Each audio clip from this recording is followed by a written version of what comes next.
Bonjour mesdames, mesdemoiselles et messieurs, aujourd'hui nous allons étudier la 4e règle pour la direction de l'esprit. De René Descartes. Nécessité de la méthode dans la recherche de la vérité. Les hommes sont poussés par une curiosité si aveugle, que souvent ils dirigent leur esprit dans des voies inconnues, sans aucun espoir fondé, mais seulement pour essayer si ce qu'ils cherchent n'y sera pas, à peu près comme celui qui, dans l'ardeur insensée de découvrir un trésor, parcourrait perpétuellement tous les lieux pour voir si quelque voyageur n'y en a pas laissé un. C'est dans cet esprit qu'étudient presque tous les chimistes, la plupart des géomètres, et bon nombre de philosophes. Et certes je ne disconviens pas, qui n'aient quelquefois le bonheur de rencontrer quelque vérité, mais je n'accorde pas qu'ils en soient pour cela plus habiles, mais seulement plus heureux. Aussi vaut-il bien mieux ne jamais songer à chercher la vérité que de le tenter sans méthode, car il est certain que les études sans ordre, et les méditations confuses obscurcissent les lumières naturelles et aveuglent l'esprit. Ceux qui s'accoutument ainsi à marcher dans les ténèbres s'affaiblissent tellement la vue, qu'ils ne peuvent plus supporter la lumière du jour, ce que confirme l'expérience, puisque nous voyons des hommes qui jamais ne se sont occupés de l'être jugé d'une manière plus saine, et plus sûre de ce qui se présente, que ceux qui ont passé leur vie dans les écoles. Or, par méthode, j'entends des règles certaines et faciles, qui, suivées rigoureusement, empêcheront qu'on ne suppose jamais ce qui est faux, et feront que sans consumer ses forces inutilement, et en augmentant graduellement sa science, l'esprit s'élève à la connaissance exacte de tout ce qu'il est capable d'atteindre. Il faut bien noter ces deux points, ne pas supposer vrai ce qui est faux, et tâcher d'arriver à la connaissance de toutes choses. En effet, si nous ignorons quelque chose de tout ce que nous pouvons savoir, c'est que nous n'avons jamais remarqué aucun moyen, qui pût nous conduire à une pareille connaissance, ou parce que nous sommes tombés dans l'erreur contraire. Or si la méthode montre nettement comment, il faut se servir de l'intuition pour éviter de prendre le faux pour le vrai, et comment la déduction doit s'opérer pour nous conduire à la science de toute chose, elle sera complète à mon avis, et rien ne lui manquera, puisqu'il n'y a de science qu'avec l'intuition et la déduction, ainsi que je l'ai dit plus haut. Toutefois elle ne peut pas aller jusqu'à apprendre comment se font ces opérations, parce qu'elles sont les plus simples et les premières de toutes, de telle sorte que si notre esprit ne les savoir faire d'avance, il ne comprendra aucune des règles de la LME accent aigu Todd, quelque facile qu'elles fussent. Quant aux autres opérations de l'esprit, que la dialectique s'efforce de diriger à l'aide de ces deux premiers moyens, elles ne sont ici d'aucune utilité, il y a plus, on doit les mettre au nombre des obstacles, car on ne peut rien ajouter à la pure lumière de la raison, qui ne l'obscurcisse en quelque manière. Comme l'utilité de cette méthode, est telle que se livrer sans elle à l'étude des lettres, soit plutôt une chose nuisible qu'utile, j'aime à penser que depuis longtemps les esprits supérieurs, abandonnés à leur direction naturelle, l'ont en quelque sorte entrevue. En effet l'âme humaine possède je ne sais, quoi de divin où sont déposés les premiers germes des connaissances utiles, qui, malgré la négligence et la gêne des études mal faites, y portent des fruits spontanés. Nous en avons une preuve dans les plus faciles de toutes les sciences, l'arithmétique et la géométrie. On a remarqué en effet que les anciens géomètres, se servoient d'une espèce d'analyse, qu'ils étendoient à la solution des problèmes, encore bien qu'ils en aient envié la connaissance à la postérité. Et ne devons-nous pas fleurir une certaine espèce d'arithmétique, l'algèbre, qui a pour but d'opérer sur les nombres, ce que les anciens opéraient sur les figures? Or ces deux analyses ne sont autre chose que les fruits spontanés des principes de cette méthode naturelle, et je ne m'étonne pas qu'appliquées à des objets si simples, elles aient plus heureusement réussi, que dans d'autres sciences où de plus grands obstacles arrêtent leur développement, encore bien que même, dans ces sciences, pourvu qu'on les cultive avec soin, elles puissent arriver à une entière maturité. C'est là le but que je me propose dans ce traité. En effet je ne ferai pas grand cas de ces règles, si elles ne servent qu'à résoudre certains problèmes, dont les calculateurs et les géomètres amusent leur loisir. Dans ce cas, que ferais-je autre chose que de m'occuper de bagatelles avec plus de subtilité peut-être que d'autres? Aussi quoique, dans ce traité, je parle souvent de figures et de nombres, parce qu'il n'est aucune science à laquelle on puisse emprunter des exemples plus évidents et plus certains, celui qui suivra attentivement ma pensée, verra que je n'embrasse ici rien de moins que les mathématiques ordinaires, mais que j'expose une autre méthode, dont elles sont plutôt l'enveloppe que le fond. En effet, elle doit contenir les premiers rudiments de la raison humaine, et aider à faire sortir de tout sujet, les vérités qu'il renferme, et, pour parler librement, je suis convaincu qu'elle est supérieure à tout autre moyen humain de connaître, parce qu'elle est l'origine et la source de toutes les vérités. Or je dis que les mathématiques sont l'enveloppe de cette méthode, non que je veuille la cacher et l'envelopper, pour en éloigner le vulgaire, au contraire,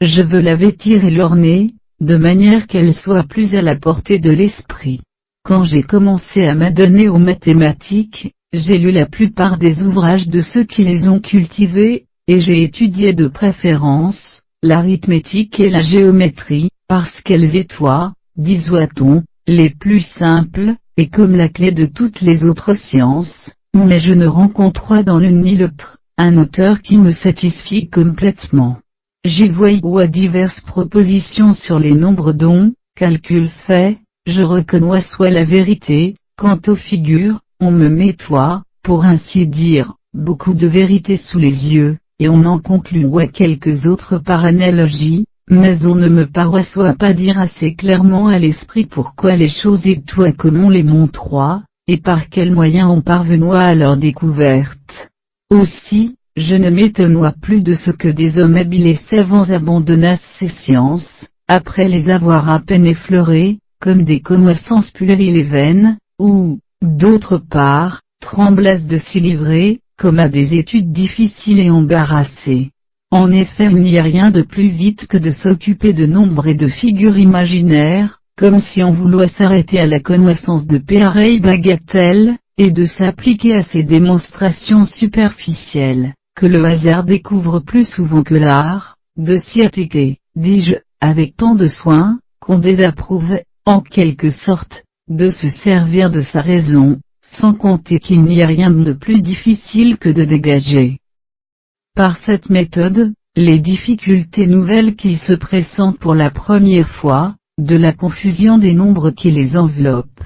Mais quand, d'autre part, je me demandais pourquoi donc les premiers inventeurs de la philosophie, vouloient n'admettre à l'étude de la sagesse que ceux qui avaient étudié les mathématiques, comme si cette science eût été la plus facile de toutes, et la plus nécessaire pour préparer et dresser l'esprit à en comprendre de plus élevé, j'ai soupçonné qu'ils reconnaissaient une certaine science mathématique différente de celle de notre âge. Ce n'est pas que je crois qu'ils en eussent une connaissance parfaite, leur trempeur insensé et leur sacrifice pour les plus minces découvertes, prouvent combien ces études étaient alors dans l'enfance. Je ne suis point non plus touché des éloges que prodiguent les historiens à quelques-unes de leurs inventions, car, malgré leur simplicité, on conçoit qu'une multitude ignorante et facile à étonner les éloués comme des prodiges. Mais je me persuade que certains germes primitifs des vérités, que la nature a déposés dans l'intelligence humaine, et que nous étouffons en nous à force de lire et d'entendre tant d'erreurs diverses, avoir, dans cette simple et naïve antiquité, tant de vigueur et de force, que les hommes éclairés de cette lumière de raison, qui leur faisaient préférer la vertu au plaisir, l'honnête à l'utile, encore qu'ils ne sussent pas la raison de cette préférence.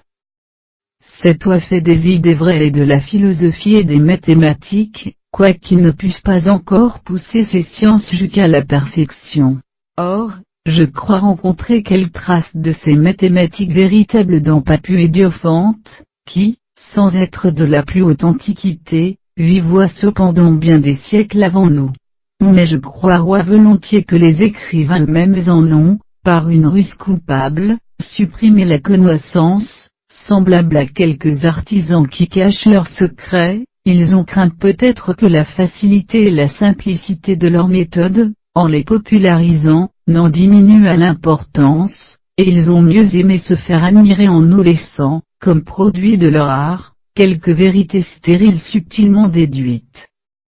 que de nous enseigner cet art lui-même, dont la connaissance eût fait cesser toute notre admiration. Enfin quelques hommes d'un grand esprit ont, dans ce siècle, essayé de relever cette méthode, car elle ne paraît autre que ce qu'on appelle du nom barbare d'algèbre, pourvu qu'on la dégage assez de cette multiplicité de chiffres, et de ces figures inexplicables qui l'écrasent, pour lui donner cette clarté et cette facilité suprême qui, selon nous, doit se trouver dans les vraies mathématiques. Ces pensées m'ayant détaché de l'étude spéciale de l'arithmétique et de la géométrie, pour m'appeler à la recherche d'une science mathématique en général, je me suis demandé d'abord, ce qu'on entendait précisément par ce mot mathématique, et pourquoi l'arithmétique et la géométrie seulement, et non l'astronomie, la musique, l'optique, la mécanique et tant d'autres sciences, à soi pour en faire partie, car ici il ne suffit pas de connaître l'étymologie du mot. En effet le mot mathématique ne signifiant que science, celles que j'ai nommées ont autant de droit, que la géométrie à l'être appelée mathématique, et cependant il n'est personne qui, pour peu qu'il soit entré dans une école, ne puisse distinguer sur le champ, ce qui se rattache aux mathématiques proprement dites, d'avec ce qui appartient aux autres sciences. Or, en réfléchissant attentivement à ces choses, j'ai découvert que toutes les sciences qui ont pour but, la recherche de l'ordre et de la mesure, se rapportent aux mathématiques, qu'il importe peu que ce soit dans les nombres, les figures, les astres, les sons ou tout autre objet qu'on cherche cette mesure, qu'ainsi il doit y avoir une science générale, qui explique tout ce qu'on peut trouver sur l'ordre et la mesure, prise indépendamment de toute application à une matière spéciale, et qu'enfin cette science est appelée d'un nom propre, et depuis longtemps consacrée par l'usage, savoir les mathématiques, parce qu'elle contient ce pourquoi les autres sciences, sont dites faire partie des mathématiques. Et une preuve qu'elle surpasse de beaucoup les sciences qui en dépendent, en facilité et en importance, c'est que d'abord elle embrasse tous les objets auxquels celle-ci s'applique, plus un grand nombre d'autres, et qu'ensuite, si elle contient quelques difficultés, elles existent dans les autres, lesquelles en ont elles-mêmes de spéciales, qui naissent de leur objet particulier, et qui n'existent pas pour la science générale. Maintenant, quand tout le monde connaît le nom de cette science, quand on en conçoit l'objet, même sans y penser beaucoup, d'où vient qu'on recherche péniblement la connaissance des autres sciences qui en dépendent, et que personne ne se met en peine de l'étudier elle-même? Je m'en étonnerais assurément, si je ne savais que tout le monde la regarde comme fort aisée, et si je n'avais remarqué, depuis quelque temps, que toujours l'esprit humain, laissant de côté ce qu'il croit facile, se hâte de courir à des objets nouveaux et plus élevés. Pour moi, qui ai la conscience de ma faiblesse, j'ai résolu d'observer constamment, dans la recherche des connaissances, un tel ordre que, commençant toujours par les plus simples et les plus faciles, je ne fisse jamais un pas en avant pour passer à d'autres, que je ne puisse n'avoir plus rien à désirer sur les premières. C'est pourquoi j'ai cultivé jusqu'à ce jour, autant que je l'ai pu, cette science mathématique universelle, de sorte que je crois pouvoir me livrer à l'avenir à des sciences plus élevées, sans craindre que mes efforts soient prématurés. Mais, avant d'en sortir, je chercherai à rassembler et à mettre en ordre, ce que j'ai recueilli de plus digne de remarque dans mes études précédentes, tant pour pouvoir les retrouver au besoin dans ce livre, à l'âge où la mémoire s'affaiblit, que pour en décharger ma mémoire elle-même, et porter dans d'autres études un esprit plus libre. Je vous en remercie. Bon.